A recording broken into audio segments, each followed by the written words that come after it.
Assalamualaikum warahmatullahi wabarakatuh. Rizki dari Allah. Caranya saya kerja.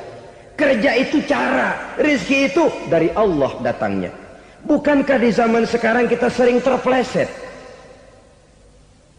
Ini merupakan cerminan dari rapuhnya akhlak kita kepada Allah Subhanahu wa ta'ala.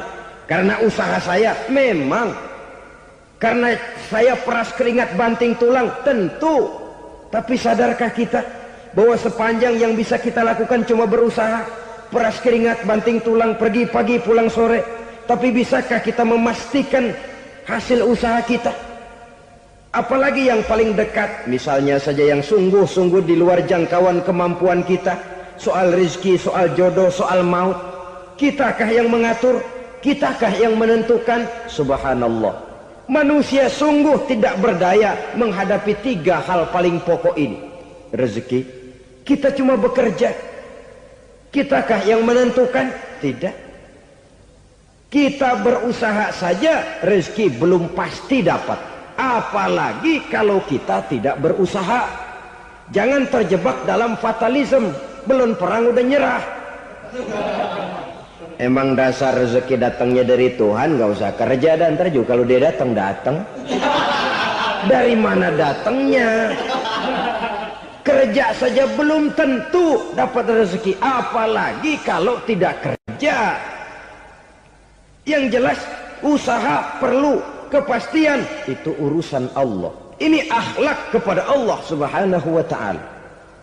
Jodoh juga begitu. Kita berusaha, kita berupaya, Allah menghendaki lain jadinya. Maut juga begitu. Siapa sih yang pengen ngadepi maut? Siapa sih yang pengen mati? Siapa sih yang pengen ketemu malaikat Israel? Tidak seorang pun kalau ditanya, kecuali mereka yang putus asa ya. Kalau otaknya masih normal, mau mati mesti belakangan dulu dikit.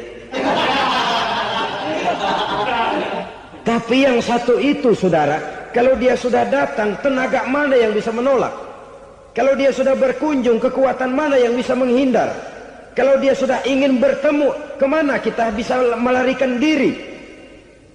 Manusia sepanjang yang dia lakukan hanya berusaha, tapi kepastian, ketentuan dari Allah Subhanahu wa ta'ala. Orang yang kufur nikmat, nutupin Allah. Dia merasa rezekinya adalah mutlak peras keringatnya. Seolah-olah Allah nggak punya peranan apa-apa di situ. Oh, ini kan saya bisa rumah begini karena saya kerja keras. Oh, ini mobil saya begini, saya kerja keras. Peras keringat, banting tulang, keras.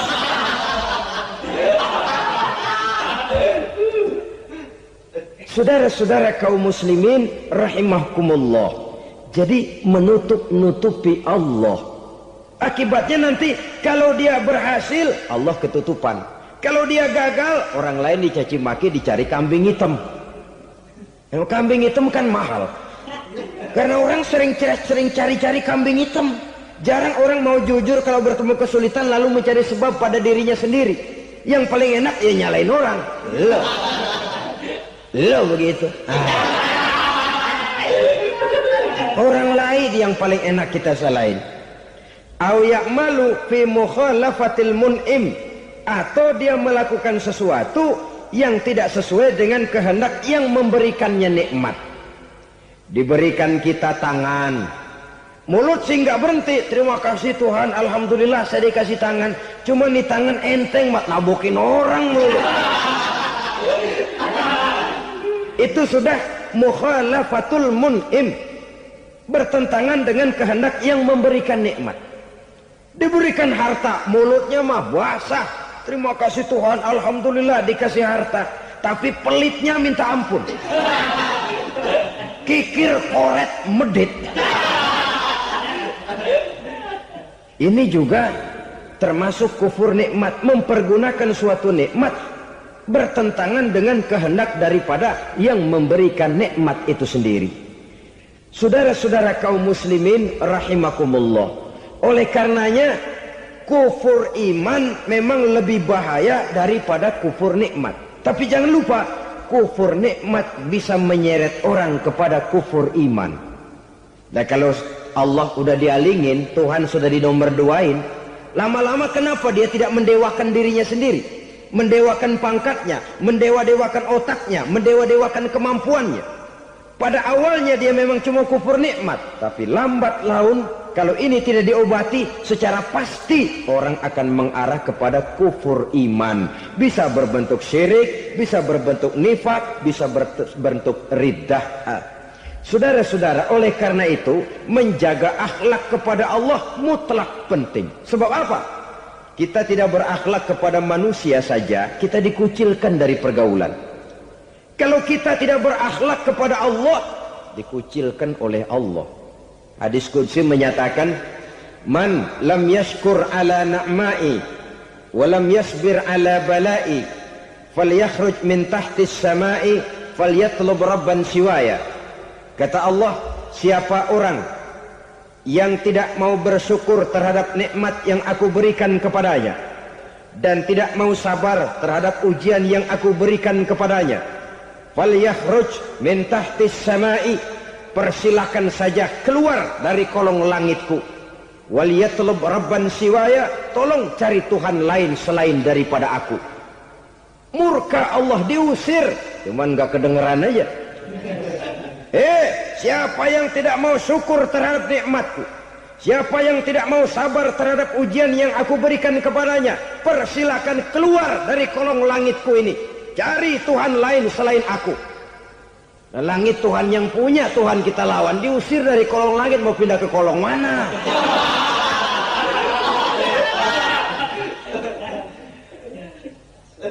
Jadi jangan merasa kufur nikmat kan enteng. Iya, kelihatannya begitu, tidak sebahaya kufur iman. Tapi kufur nikmat ini merupakan anak tangga yang kalau kita sudah mulai naik, kita akan naik terus sampai kepada tingkat di mana kita mengalami kufur iman.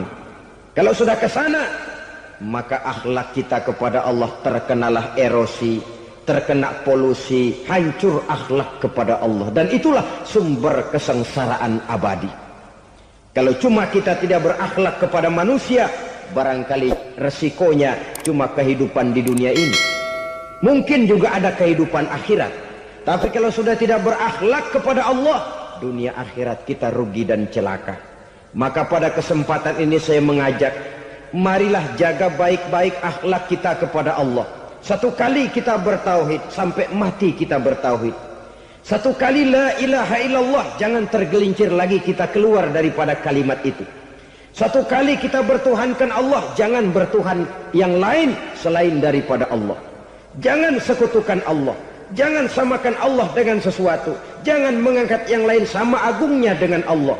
Sebab dengan demikian kita seolah-olah sudah mengotori akhlak kita kepada Allah Subhanahu wa ta'ala. Ini berat, saudara-saudara. Ini tidak ringan. Kadang-kadang saya katakan tadi, masalah ekonomi, kadang-kadang persaingan hidup yang makin tajam, di tengah lapangan kerja yang makin sulit, di tengah orang banyak potong kompas. Kalau berpatokan kepada nilai tauhid, la ilaha illallah, tidak ada Tuhan selain Allah, maka saya tidak akan takut kecuali hanya kepada Allah. Saya tidak akan menggantungkan hidup kecuali hanya kepada Allah. Saya tidak akan minta rezeki kecuali hanya kepada Allah. Kadang-kadang situasi yang nekat membuat kita kehilangan keseimbangan, kehilangan pertimbangan, picik pandangan. Akibatnya kita merusak akhlak kepada Allah Subhanahu wa ta'ala. Ironinya kan orang sekarang kalau ditanya, lu nyolong ya? Iya. Kok berani? Emang. Lu nggak tahu Tuhan lihat? Tahu. Kok nyolong juga? Biarin. Kalau Tuhan mah lihat, jangan kagak ribut. Enggak ribut katanya. Kalau orang lihat, 2 orang saja tahu, geger kelurahan. Ini kan sudah mendustai dirinya sendiri, sudah merusak akhlaknya kepada Allah Subhanahu wa ta'ala. Tuhan enggak ribut katanya. Saudara hadirin yang saya hormati, jadi oleh karenanya akhlak kita kepada Allah merupakan basis daripada kehidupan beragama. Kalau itu sudah mulai rapuh, mulai terkena erosi dan polusi, mulai rusak, dikhawatirkan nanti nilai ibadah kita kepada Allah juga akan turut ambruk karenanya. Saudara-saudara kaum muslimin rahimakumullah, tugas yang kedua memperbaiki akhlak manusia kepada sesama manusia. Kita tahu Islam sesuai dengan namanya adalah agama damai. Maka akhlak manusia kepada sesama manusia menempati porsi yang penting dalam kehidupan beragama. Bagaimana seorang muslim bergaul, bertata krama terhadap sesama manusia. Mari kita lihat lebih jauh persoalannya. Untuk memudahkan pembicaraan dari kacamata agama, kita kelompokkan saja manusia itu dalam dua. Pertama yang seiman dan yang kedua yang tidak seiman. Yang tidak seiman itu kita sebut saja kufur atau kafir.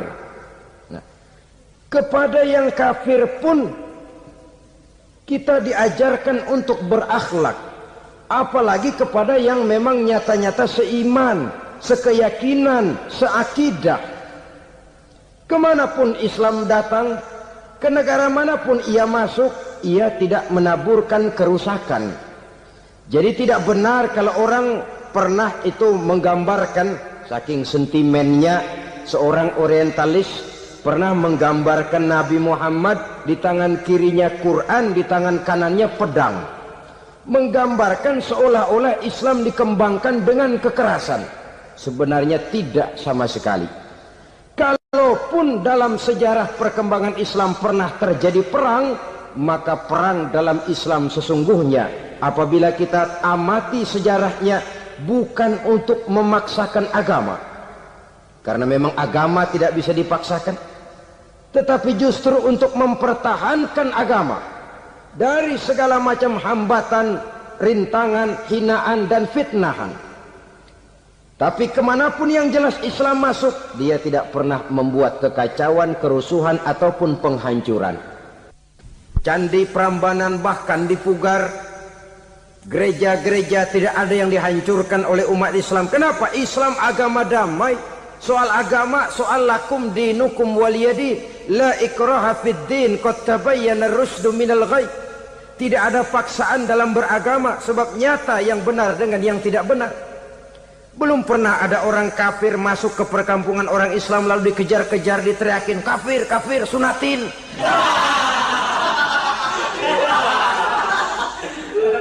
Belum pernah. Kenapa? Islam menghormati orang lain agama. Nah, yang kafir ini macam-macam, saudara. Ada kafir harbi. Nah, ini kafir kerok. Ini kafir yang nyata-nyata memproklamirkan permusuhan kepada umat Islam. Nyata-nyata mengganggu ketenangan umat Islam.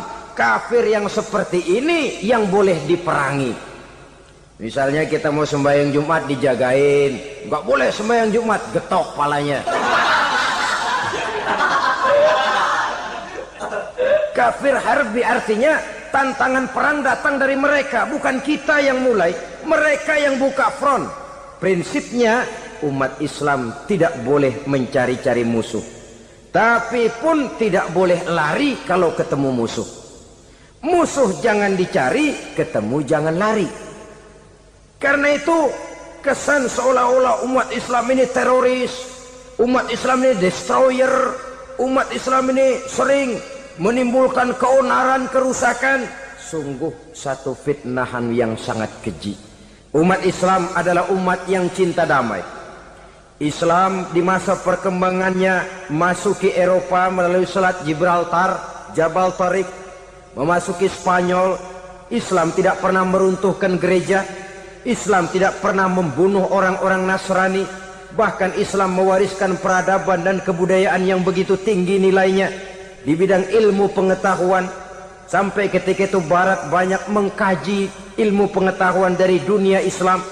Buku-buku berbahasa Arab diterjemahkan ke bahasa Yunani, dipelajari oleh para cendekiawan di negeri Barat sana. Mereka mengambil manfaat yang banyak dari masuknya Islam ke Eropa. Sementara gereja tetap berdiri dengan megahnya, kuil-kuil tempat peribadatan tidak satupun yang diusik-usik. Kenapa? Islam agama yang cinta damai. Asal dia tidak diganggu, asal kehormatannya tidak dihinakan.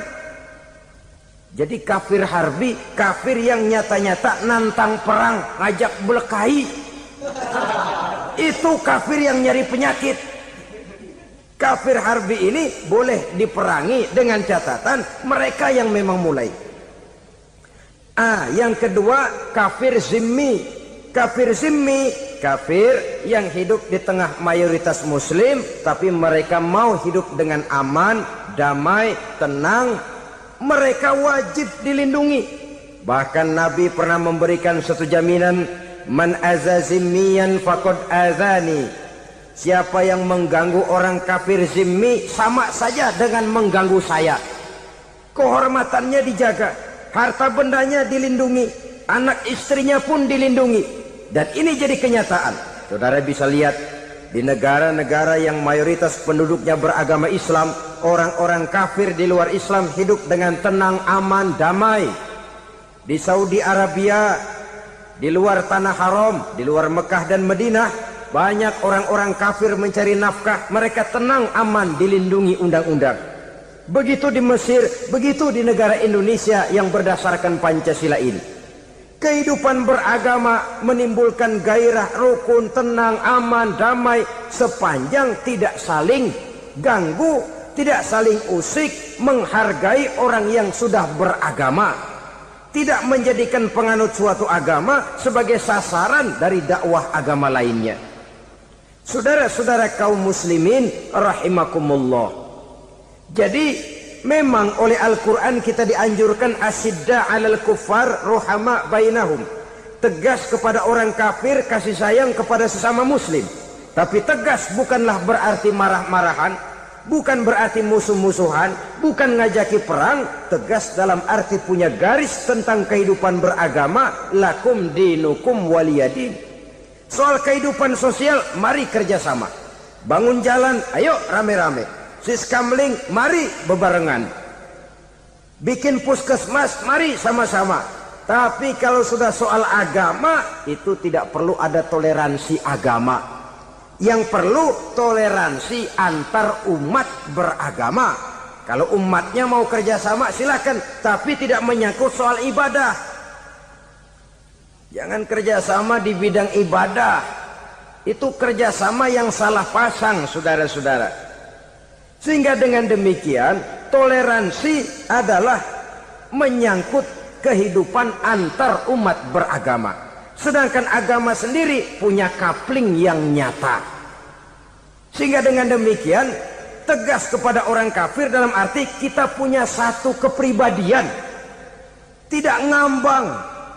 Enggak, lalu kalau ditanya orang, sebenarnya agama lo apa sih? Gua mah gimana musimnya aja.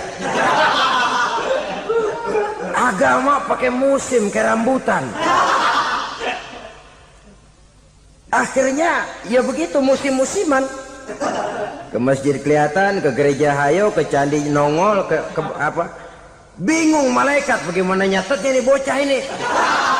Di mana aja ada. Kita punya satu kepribadian. Saya muslim dan garis saya ini, lakum dinukum waliyadin. Bagi Tuhan persilakan agama Tuhan, bagi kami agama kami. Kami hormati Tuhan, Tuhan hormat kepada kami. Tapi soal agama, kaplingnya jelas. Kerjasama, mari urusan muamalah, bidang sosial. Yuk kita siskamling sama-sama dengan orang lain agama. Mari jaga kerukunan, kesatuan, persatuan, kekompakan. Perbaiki jalan yang rusak, mari sama-sama.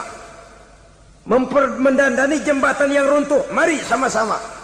Tapi sembahyang, kaplingnya lain-lain. Sebab Nabi juga dulu pernah ditawarkan begitu loh sama kafir jahiliyah dulu, Quraisy itu. Sudah Muhammad, sekarang begini saja, kita join aja daripada marah-marahan. Hari ini saya oke, menyembah Tuhanmu Allah. Besok gantian kamu menyembah Tuhan kita, Latta, Uzza, Manat dan Hubal. Turun, qul ya ayyuhal kafirun la a'budu ma ta'budun. Soal ibadah kaplingnya jelas, tidak boleh dicampur adukkan. Sebab kalau tidak, kita akan mulai kehilangan identitas diri. Dan disitulah krisis kehidupan keyakinan beragama dimulai, dari krisis identitas. Hujan gede kan mulainya gerimis dulu. Di mana-mana ya gerimis dulu. Gerimis makin lama makin gede. Kita akan mulai dengan kehilangan identitas diri. Dari sana nanti kita malu mengakui keislaman kita. Kalau orang Islam malu mengakui keislamannya, ini kan ironi, menyedihkan. Ngakui Islamnya saja malu, menonjolkan keislamannya malu, tidak ada rasa bangga beragama. Padahal ini modal dasar. Hanyalah dengan rasa bangga beragama kita lalu konsekuen. Bangga yang tidak konsekuen, wah pokoknya kan gua kan Islam, agama yang paling benar. Tapi hidupnya sendiri jauh dari tuntunan Islam. Itu bangga yang tidak beralasan, bangga yang tidak perlu dibanggakan sebenarnya. Kebanggaan yang membuat kita konsekuen dan dekat dengan kehidupan beragama. Rizki dari Allah. Caranya saya kerja. Kerja itu cara, rizki itu dari Allah datangnya. Bukankah di zaman sekarang kita sering terpeleset? Ini merupakan cerminan dari rapuhnya akhlak kita kepada Allah Subhanahu wa Ta'ala. Karena usaha saya memang, karena saya peras keringat banting tulang, tentu. Tapi sadarkah kita bahwa sepanjang yang bisa kita lakukan cuma berusaha, peras keringat banting tulang, pergi pagi pulang sore? Tapi bisakah kita memastikan hasil usaha kita? Apalagi yang paling dekat, misalnya saja yang sungguh-sungguh di luar jangkauan kemampuan kita, soal rezeki, soal jodoh, soal maut. Kitakah yang mengatur? Kitakah yang menentukan? Subhanallah. Manusia sungguh tidak berdaya menghadapi 3 hal paling pokok ini. Rezeki, kita cuma bekerja. Kitakah yang menentukan? Tidak. Kita berusaha saja rezeki belum pasti dapat, apalagi kalau kita tidak berusaha. Jangan terjebak dalam fatalisme, belum perang udah nyerah. Emang dasar rezeki datangnya dari Tuhan, nggak usah kerja dan ntar juga kalau dia datang. Dari mana datangnya? Kerja saja belum tentu dapat rezeki, apalagi kalau tidak kerja. Yang jelas usaha perlu kepastian, itu urusan Allah. Ini akhlak kepada Allah Subhanahu wa Ta'ala. Jodoh juga begitu. Kita berusaha, kita berupaya, Allah menghendaki lain jadinya. Maut juga begitu. Siapa sih yang pengen ngadepi maut? Siapa sih yang pengen mati? Siapa sih yang pengen ketemu malaikat Israel? Tidak seorang pun kalau ditanya, kecuali mereka yang putus asa ya. Kalau otaknya masih normal, mau mati mesti belakangan dulu dari dikit. Tapi yang satu itu saudara, kalau dia sudah datang, tenaga mana yang bisa menolak? Kalau dia sudah berkunjung, kekuatan mana yang bisa menghindar? Kalau dia sudah ingin bertemu, kemana kita bisa melarikan diri? Manusia sepanjang yang dia lakukan hanya berusaha, tapi kepastian, ketentuan dari Allah Subhanahu wa Ta'ala. Orang yang kufur nikmat, nutupin Allah. Dia merasa rezekinya adalah mutlak peras keringatnya. Seolah-olah Allah nggak punya peranan apa-apa di situ. Oh, ini kan saya bisa rumah begini karena saya kerja keras. Oh, ini mobil saya begini, saya kerja keras. Peras keringat, banting tulang, keras.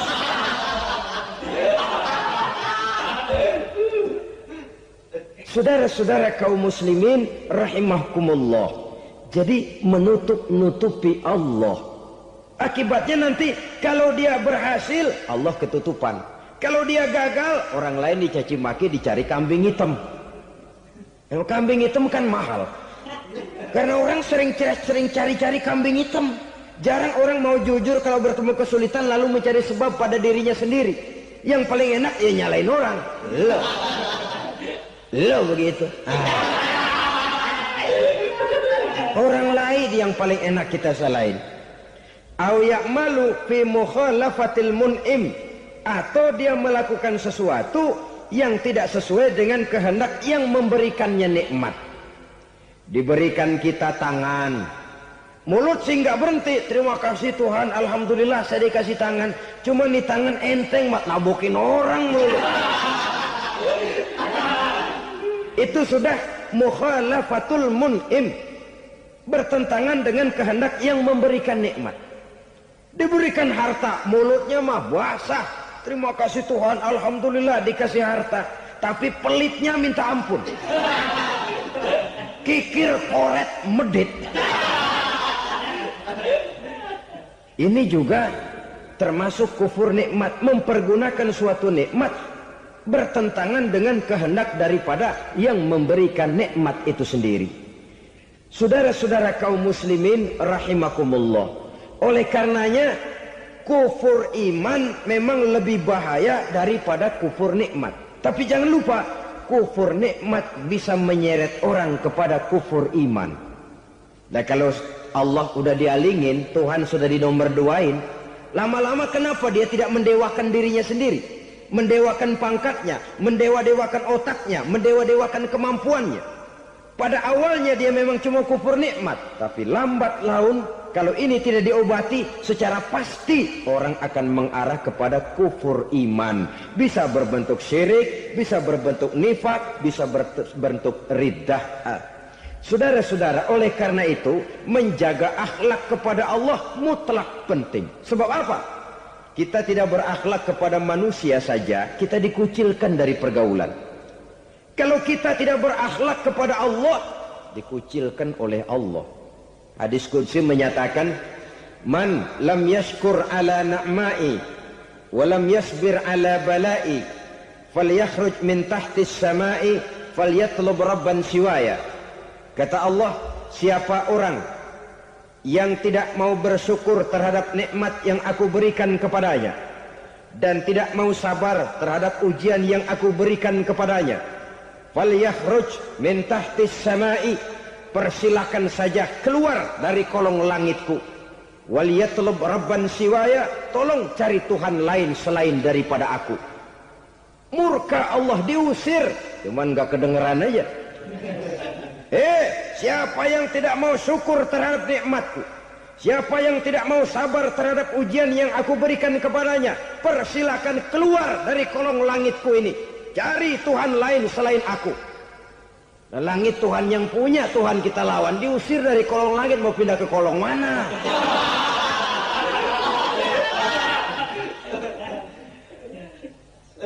Jadi jangan merasa kufur nikmat kan enteng. Iya, kelihatannya begitu, tidak sebahaya kufur iman. Tapi kufur nikmat ini merupakan anak tangga yang kalau kita sudah mulai naik, kita akan naik terus sampai kepada tingkat di mana kita mengalami kufur iman.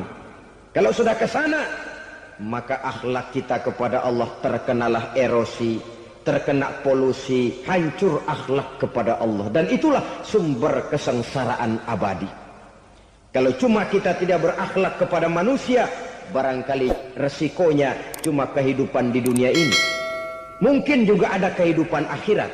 Tapi kalau sudah tidak berakhlak kepada Allah, dunia akhirat kita rugi dan celaka.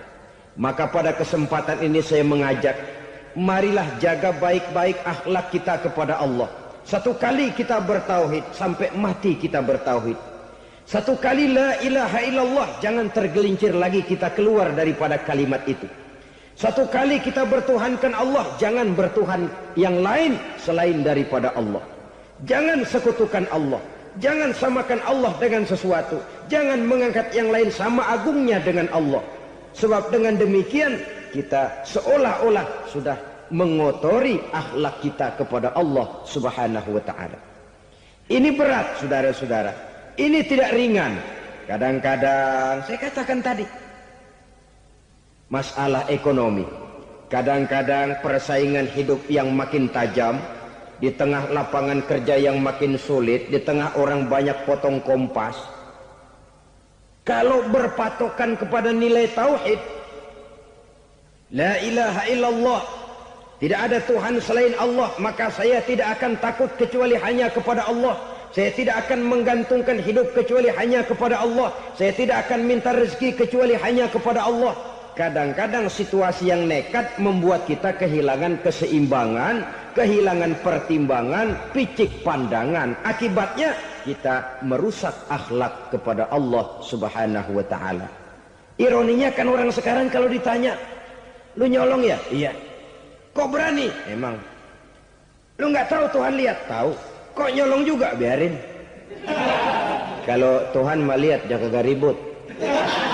Nggak ribut katanya. Kalau orang lihat, 2 orang saja tahu, geger kelurahan. Ini kan sudah mendustai dirinya sendiri, sudah merusak akhlaknya kepada Allah Subhanahu wa taala. Tuhan nggak ribut katanya.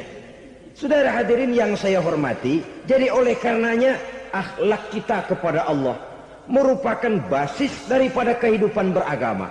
Kalau itu sudah mulai rapuh, mulai terkena erosi dan polusi, mulai rusak, dikhawatirkan nanti nilai ibadah kita kepada Allah juga akan turut ambruk karenanya. Saudara-saudara kaum muslimin rahimakumullah, tugas yang kedua memperbaiki akhlak manusia kepada sesama manusia. Kita tahu Islam sesuai dengan namanya adalah agama damai. Maka akhlak manusia kepada sesama manusia menempati porsi yang penting dalam kehidupan beragama. Bagaimana seorang muslim bergaul, bertata krama terhadap sesama manusia. Mari kita lihat lebih jauh persoalannya. Untuk memudahkan pembicaraan dari kacamata agama, kita kelompokkan saja manusia itu dalam 2. Pertama yang seiman dan yang kedua yang tidak seiman. Yang tidak seiman itu kita sebut saja kufur atau kafir. Nah, kepada yang kafir pun kita diajarkan untuk berakhlak. Apalagi kepada yang memang nyata-nyata seiman, sekeyakinan, seakidah. Kemanapun Islam datang, ke negara manapun ia masuk, ia tidak menaburkan kerusakan. Jadi tidak benar kalau orang pernah itu menggambarkan, saking sentimennya seorang orientalis pernah menggambarkan Nabi Muhammad di tangan kirinya Quran, di tangan kanannya pedang, menggambarkan seolah-olah Islam dikembangkan dengan kekerasan. Sebenarnya tidak sama sekali. Kalaupun dalam sejarah perkembangan Islam pernah terjadi perang, maka perang dalam Islam sesungguhnya apabila kita amati sejarahnya bukan untuk memaksakan agama, karena memang agama tidak bisa dipaksakan, tetapi justru untuk mempertahankan agama dari segala macam hambatan, rintangan, hinaan dan fitnahan. Tapi kemanapun yang jelas Islam masuk, dia tidak pernah membuat kekacauan, kerusuhan ataupun penghancuran. Candi Prambanan bahkan dipugar, gereja-gereja tidak ada yang dihancurkan oleh umat Islam. Kenapa? Islam agama damai. Soal agama, soal lakum dinukum waliyadin, la ikraha fid din, qad tabayyana ar-rusydu minal ghayy. Tidak ada paksaan dalam beragama, sebab nyata yang benar dengan yang tidak benar. Belum pernah ada orang kafir masuk ke perkampungan orang Islam lalu dikejar-kejar, diteriakin kafir, kafir, sunatin.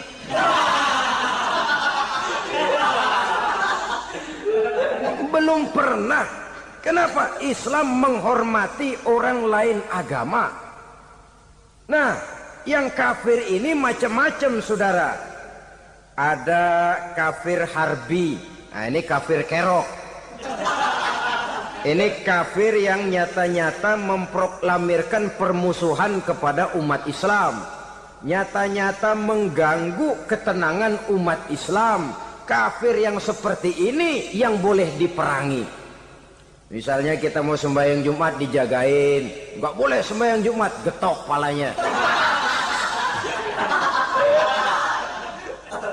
Kafir harbi artinya tantangan perang datang dari mereka, bukan kita yang mulai, mereka yang buka front. Prinsipnya umat Islam tidak boleh mencari-cari musuh, tapi pun tidak boleh lari kalau ketemu musuh. Musuh jangan dicari, ketemu jangan lari. Karena itu kesan seolah-olah umat Islam ini teroris, umat Islam ini destroyer, umat Islam ini sering menimbulkan keonaran, kerusakan. Sungguh satu fitnahan yang sangat keji. Umat Islam adalah umat yang cinta damai. Islam di masa perkembangannya masuki Eropa melalui Selat Gibraltar, Jabal Tariq, memasuki Spanyol. Islam tidak pernah meruntuhkan gereja. Islam tidak pernah membunuh orang-orang Nasrani. Bahkan Islam mewariskan peradaban dan kebudayaan yang begitu tinggi nilainya di bidang ilmu pengetahuan. Sampai ketika itu Barat banyak mengkaji ilmu pengetahuan dari dunia Islam. Buku-buku berbahasa Arab diterjemahkan ke bahasa Yunani, dipelajari oleh para cendekiawan di negeri Barat sana. Mereka mengambil manfaat yang banyak dari masuknya Islam ke Eropa. Sementara gereja tetap berdiri dengan megahnya. Kuil-kuil tempat peribadatan tidak satupun yang diusik-usik. Kenapa? Islam agama yang cinta damai.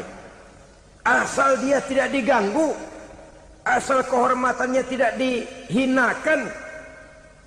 Jadi kafir harbi, kafir yang nyata-nyata nantang perang, ngajak berkelahi, itu kafir yang nyari penyakit. Kafir harbi ini boleh diperangi dengan catatan mereka yang memang mulai. Yang kedua, kafir zimmi. Kafir zimmi, kafir yang hidup di tengah mayoritas muslim, tapi mereka mau hidup dengan aman, damai, tenang.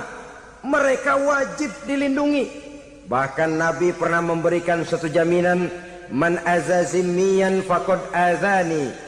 Siapa yang mengganggu orang kafir zimmi sama saja dengan mengganggu saya. Kehormatannya dijaga, harta bendanya dilindungi, anak istrinya pun dilindungi. Dan ini jadi kenyataan. Saudara bisa lihat di negara-negara yang mayoritas penduduknya beragama Islam, orang-orang kafir di luar Islam hidup dengan tenang, aman, damai.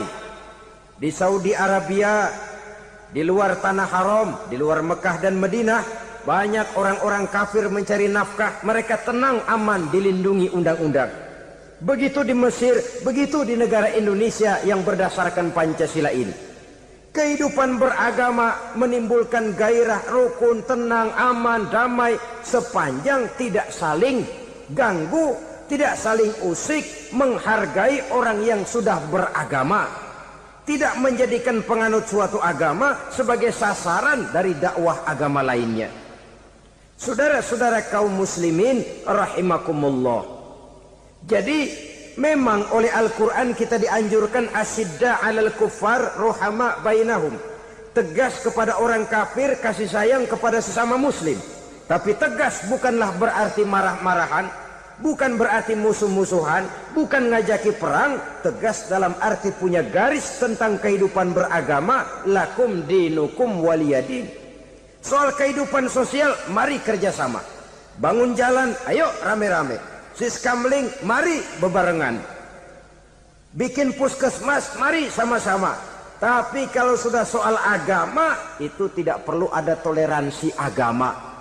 Yang perlu toleransi antar umat beragama. Kalau umatnya mau kerjasama silakan, tapi tidak menyangkut soal ibadah.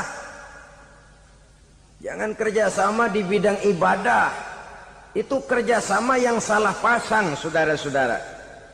Sehingga dengan demikian toleransi adalah menyangkut kehidupan antar umat beragama. Sedangkan agama sendiri punya kapling yang nyata. Sehingga dengan demikian tegas kepada orang kafir dalam arti kita punya satu kepribadian. Tidak ngambang. Enggak, lalu kalau ditanya orang, sebenarnya agama lu apa sih? Gua mah gimana musimnya aja. Agama pakai musim kayak rambutan. Akhirnya ya begitu, musim-musiman. Ke masjid kelihatan, ke gereja hayo, ke candi nongol, ke apa? Bingung malaikat bagaimana nyatetnya nih bocah ini. Di mana aja ada. Kita punya satu kepribadian. Saya muslim dan garis saya ini, lakum dinukum waliyadin. Bagi Tuhan persilakan agama Tuhan, bagi kami agama kami. Kami hormati Tuhan, Tuhan hormat kepada kami. Tapi soal agama kaplingnya jelas. Kerjasama, mari urusan muamalah, bidang sosial. Yuk kita siskamling sama-sama dengan orang lain agama. Mari jaga kerukunan, kesatuan, persatuan, kekompakan. Perbaiki jalan yang rusak, mari sama-sama. Mendandani jembatan yang runtuh, mari sama-sama. Tapi sembahyang, kaplingnya lain-lain. Sebab Nabi juga dulu pernah ditawarkan begitu loh sama kafir jahiliyah dulu, Quraisy itu. Sudah Muhammad, sekarang begini saja, kita join aja daripada marah-marahan. Hari ini saya oke menyembah Tuhanmu Allah, besok gantian kamu menyembah Tuhan kita Latta, Uzza, Manat dan Hubal. Turun, qul ya ayyuhal kafirun la a'budu ma ta'budun. Soal ibadah kaplingnya jelas, tidak boleh dicampur adukkan. Sebab kalau tidak, kita akan mulai kehilangan identitas diri. Dan disitulah krisis kehidupan keyakinan beragama dimulai. Dari krisis identitas. Hujan gede kan mulainya gerimis dulu. Di mana-mana ya gerimis dulu. Gerimis makin lama makin gede. Kita akan mulai dengan kehilangan identitas diri. Dari sana nanti kita malu mengakui keislaman kita. Kalau orang Islam malu mengakui keislamannya, ini kan ironi, menyedihkan. Ngakui Islamnya saja malu, menonjolkan keislamannya malu. Tidak ada rasa bangga beragama. Padahal ini modal dasar. Hanyalah dengan rasa bangga beragama, kita lalu konsekuen. Bangga yang tidak konsekuen. Wah, pokoknya kan gua kan Islam. Agama yang paling benar. Tapi hidupnya sendiri jauh dari tuntunan Islam. Itu bangga yang tidak beralasan. Bangga yang tidak perlu dibanggakan sebenarnya. Kebanggaan yang membuat kita konsekuen dan dekat dengan kehidupan beragama. Rizki dari Allah. Caranya saya kerja. Kerja itu cara. Rizki itu dari Allah datangnya. Bukankah di zaman sekarang kita sering terpleset? Ini merupakan cerminan dari rapuhnya akhlak kita kepada Allah Subhanahu wa ta'ala. Karena usaha saya memang, karena saya peras keringat banting tulang, tentu. Tapi sadarkah kita bahwa sepanjang yang bisa kita lakukan cuma berusaha, peras keringat banting tulang, pergi pagi pulang sore. Tapi bisakah kita memastikan hasil usaha kita? Apalagi yang paling dekat, misalnya saja yang sungguh-sungguh di luar jangkauan kemampuan kita. Soal rizki, soal jodoh, soal maut. Kitakah yang mengatur? Kitakah yang menentukan? Subhanallah. Manusia sungguh tidak berdaya menghadapi 3 hal paling pokok ini. Rezeki, kita cuma bekerja. Kitakah yang menentukan? Tidak. Kita berusaha saja, rezeki belum pasti dapat. Apalagi kalau kita tidak berusaha. Jangan terjebak dalam fatalisme. Belum perang udah nyerah. Emang dasar rezeki datangnya dari Tuhan, gak usah kerja. Dan ntar juga kalau dia datang. Dari mana datangnya? Kerja saja belum tentu dapat rezeki. Apalagi kalau tidak kerja. Yang jelas usaha perlu, kepastian itu urusan Allah. Ini akhlak kepada Allah Subhanahu wa ta'ala. Jodoh juga begitu. Kita berusaha, kita berupaya, Allah menghendaki lain jadinya. Maut juga begitu. Siapa sih yang pengen ngadepi maut? Siapa sih yang pengen mati? Siapa sih yang pengen ketemu malaikat Israel? Tidak seorang pun kalau ditanya, kecuali mereka yang putus asa ya. Kalau otaknya masih normal, mau mati mesti belakangan dulu udah dikit. Tapi yang satu itu saudara, kalau dia sudah datang, tenaga mana yang bisa menolak? Kalau dia sudah berkunjung, kekuatan mana yang bisa menghindar? Kalau dia sudah ingin bertemu, kemana kita bisa melarikan diri? Manusia sepanjang yang dia lakukan hanya berusaha. Tapi kepastian, ketentuan dari Allah Subhanahu wa ta'ala. Orang yang kufur nikmat, nutupin Allah. Dia merasa rezekinya adalah mutlak peras keringatnya. Seolah-olah Allah nggak punya peranan apa-apa di situ. Oh, ini kan saya bisa rumah begini karena saya kerja keras. Oh, ini mobil saya begini saya kerja keras. Peras keringat, banting tulang, keras.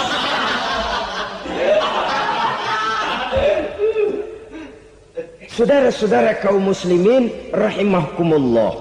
Jadi menutup-nutupi Allah. Akibatnya nanti kalau dia berhasil, Allah ketutupan.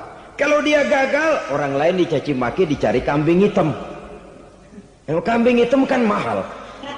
Karena orang sering cari-cari kambing hitam.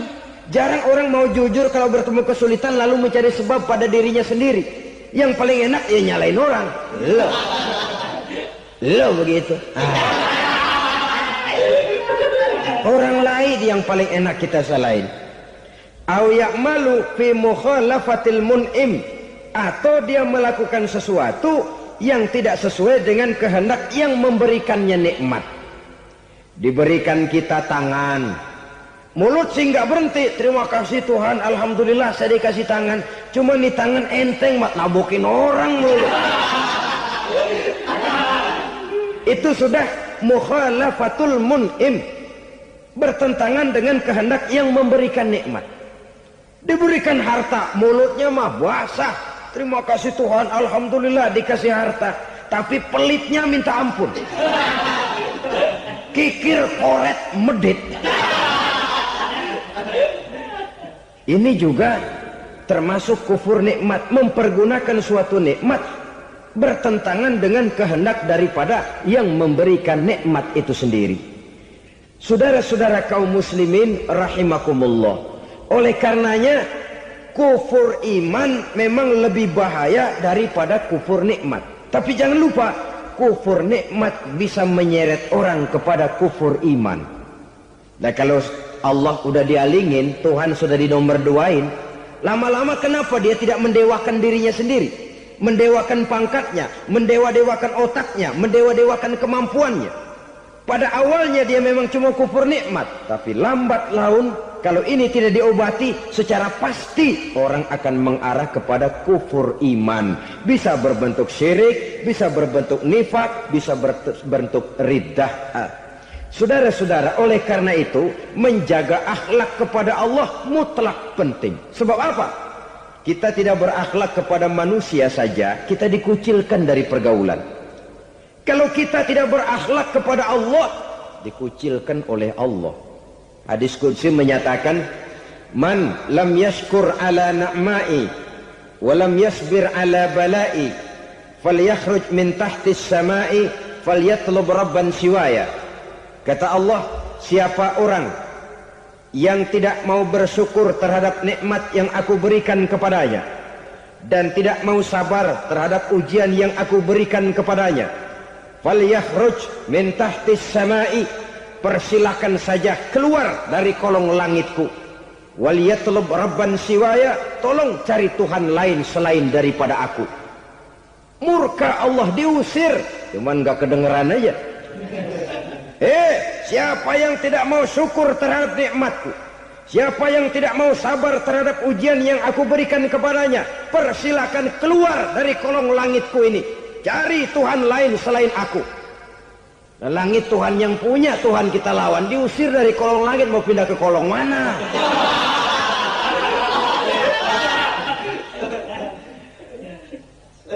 Jadi jangan merasa kufur nikmat kan enteng. Iya, kelihatannya begitu, tidak sebahaya kufur iman. Tapi kufur nikmat ini merupakan anak tangga yang kalau kita sudah mulai naik, kita akan naik terus sampai kepada tingkat di mana kita mengalami kufur iman.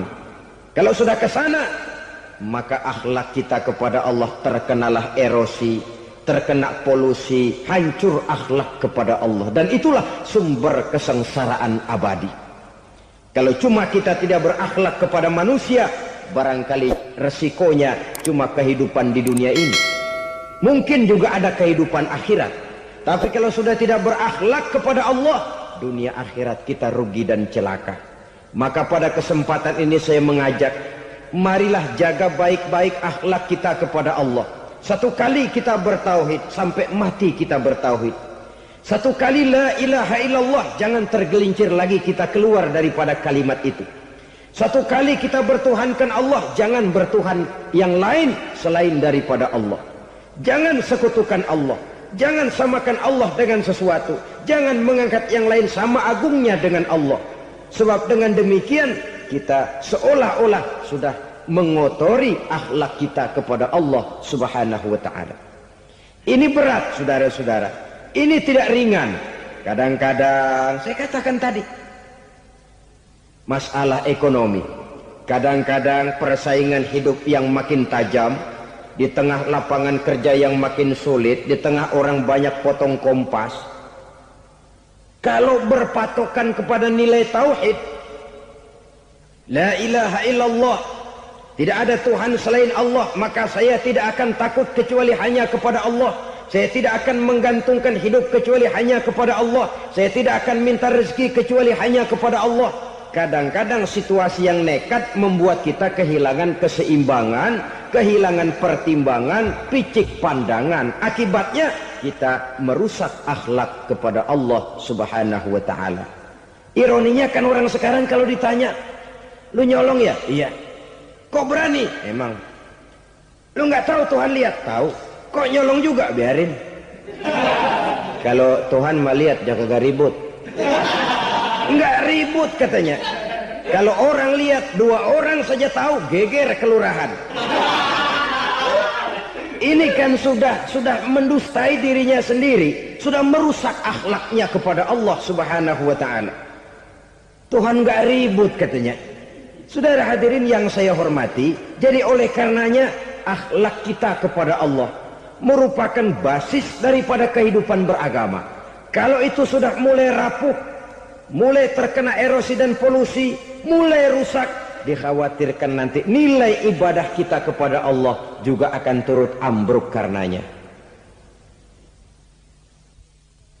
Saudara-saudara kaum muslimin rahimakumullah, tugas yang kedua memperbaiki akhlak manusia kepada sesama manusia.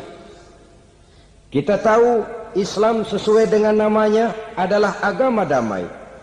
Maka akhlak manusia kepada sesama manusia menempati porsi yang penting dalam kehidupan beragama. Bagaimana seorang muslim bergaul, bertata krama terhadap sesama manusia. Mari kita lihat lebih jauh persoalannya. Untuk memudahkan pembicaraan dari kacamata agama, kita kelompokkan saja manusia itu dalam 2. Pertama yang seiman dan yang kedua yang tidak seiman. Yang tidak seiman itu kita sebut saja kufur atau kafir. Nah, kepada yang kafir pun kita diajarkan untuk berakhlak. Apalagi kepada yang memang nyata-nyata seiman, sekeyakinan, seakidah. Kemanapun Islam datang, ke negara manapun ia masuk, ia tidak menaburkan kerusakan. Jadi tidak benar kalau orang pernah itu menggambarkan, saking sentimennya seorang orientalis pernah menggambarkan Nabi Muhammad di tangan kirinya Quran, di tangan kanannya pedang. Menggambarkan seolah-olah Islam dikembangkan dengan kekerasan. Sebenarnya tidak sama sekali. Kalaupun dalam sejarah perkembangan Islam pernah terjadi perang, maka perang dalam Islam sesungguhnya apabila kita amati sejarahnya bukan untuk memaksakan agama, karena memang agama tidak bisa dipaksakan, tetapi justru untuk mempertahankan agama dari segala macam hambatan, rintangan, hinaan dan fitnahan. Tapi kemanapun yang jelas Islam masuk, dia tidak pernah membuat kekacauan, kerusuhan ataupun penghancuran. Candi Prambanan bahkan dipugar, gereja-gereja tidak ada yang dihancurkan oleh umat Islam. Kenapa? Islam agama damai. Soal agama, soal lakum dinukum waliyadin, la ikraha fid din, qad tabayyana ar-rusdu minal ghayy. Tidak ada paksaan dalam beragama, sebab nyata yang benar dengan yang tidak benar. Belum pernah ada orang kafir masuk ke perkampungan orang Islam lalu dikejar-kejar, diteriakin kafir, kafir, sunatin.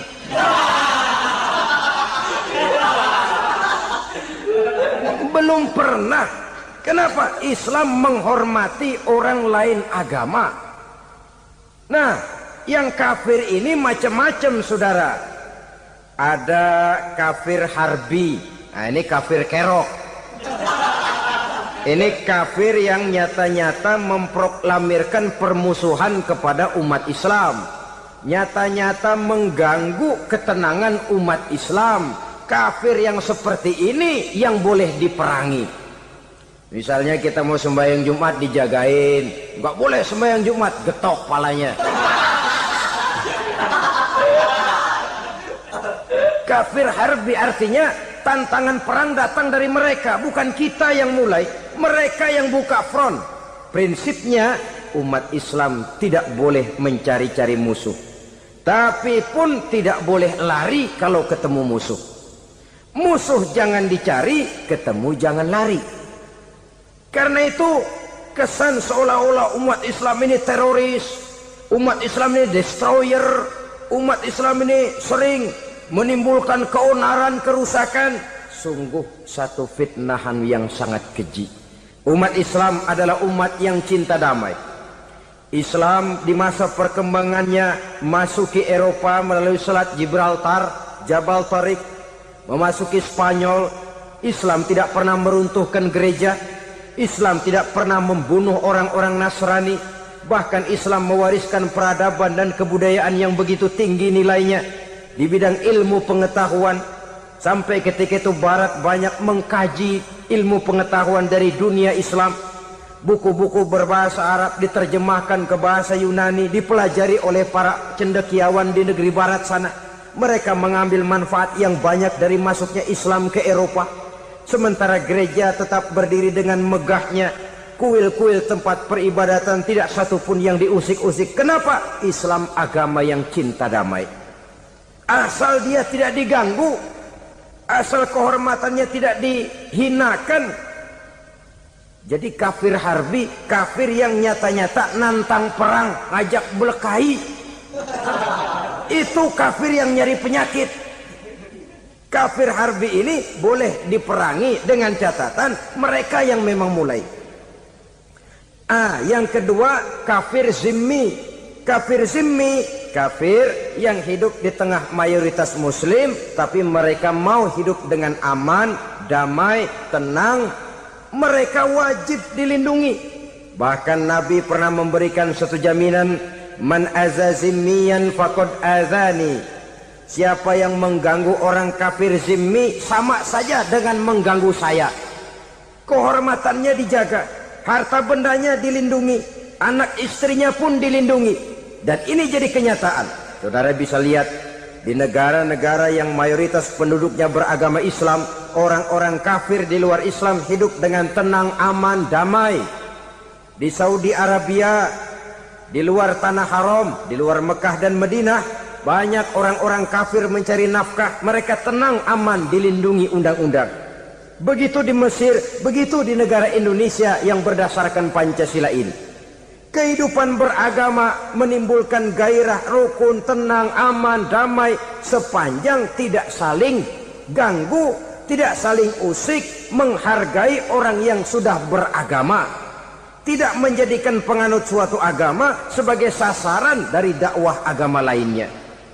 Saudara-saudara kaum muslimin rahimakumullah. Jadi memang oleh Al-Quran kita dianjurkan asyidda 'alal kuffar ruhama bainahum. Tegas kepada orang kafir, kasih sayang kepada sesama muslim. Tapi tegas bukanlah berarti marah-marahan, bukan berarti musuh-musuhan, bukan ngajaki perang. Tegas dalam arti punya garis tentang kehidupan beragama, lakum dinukum waliyadin. Soal kehidupan sosial, mari kerjasama. Bangun jalan, ayo rame-rame. Siskamling, mari bebarengan. Bikin puskesmas, mari sama-sama. Tapi kalau sudah soal agama, itu tidak perlu ada toleransi agama. Yang perlu toleransi antar umat beragama. Kalau umatnya mau kerjasama silakan, tapi tidak menyangkut soal ibadah. Jangan kerjasama di bidang ibadah.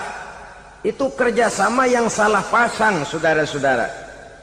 Sehingga dengan demikian toleransi adalah menyangkut kehidupan antar umat beragama. Sedangkan agama sendiri punya kapling yang nyata. Sehingga dengan demikian tegas kepada orang kafir dalam arti kita punya satu kepribadian. Tidak ngambang. Enggak, lalu kalau ditanya orang, sebenarnya agama lu apa sih? Ah, gua mah gimana musimnya aja. Agama pakai musim kayak rambutan. Akhirnya ya begitu, musim-musiman. Ke masjid kelihatan, ke gereja hayo, ke candi nongol, ke apa? Bingung malaikat bagaimana nyatetnya nih bocah ini. Di mana aja ada. Kita punya satu kepribadian, saya muslim dan garis saya ini, lakum dinukum waliyadin. Bagi Tuhan persilakan agama Tuhan, bagi kami agama kami. Kami hormati Tuhan, Tuhan hormat kepada kami. Tapi soal agama, kaplingnya jelas. Kerjasama, mari urusan muamalah, bidang sosial. Yuk kita sistemling sama-sama dengan orang lain agama. Mari jaga kerukunan, kesatuan, persatuan, kekompakan. Perbaiki jalan yang rusak, mari sama-sama. Mendandani jembatan yang runtuh, mari sama-sama. Tapi sembahyang, kaplingnya lain-lain. Sebab Nabi juga dulu pernah ditawarkan begitu loh sama kafir jahiliyah dulu, Quraisy itu. Sudah Muhammad, sekarang begini saja, kita join aja daripada marah-marahan. Hari ini saya oke menyembah Tuhanmu Allah, besok gantian kamu menyembah Tuhan kita Latta, Uzza, Manat dan Hubal.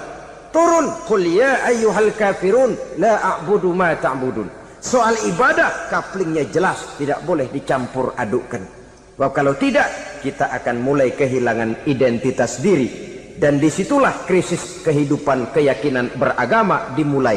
Dari krisis identitas. Hujan gede kan mulainya gerimis dulu. Di mana-mana ya gerimis dulu. Gerimis makin lama makin gede. Kita akan mulai dengan kehilangan identitas diri. Dari sana nanti kita malu mengakui keislaman kita. Kalau orang Islam malu mengakui keislamannya, ini kan ironi, menyedihkan. Ngakui Islamnya saja malu, menonjolkan keislamannya malu. Tidak ada rasa bangga beragama. Padahal ini modal dasar. Hanyalah dengan rasa bangga beragama kita lalu konsekuen. Bangga yang tidak konsekuen, wah pokoknya kan gua kan Islam, agama yang paling benar. Tapi hidupnya sendiri jauh dari tuntunan Islam. Itu bangga yang tidak beralasan, bangga yang tidak perlu dibanggakan sebenarnya. Kebanggaan yang membuat kita konsekuen dan dekat dengan kehidupan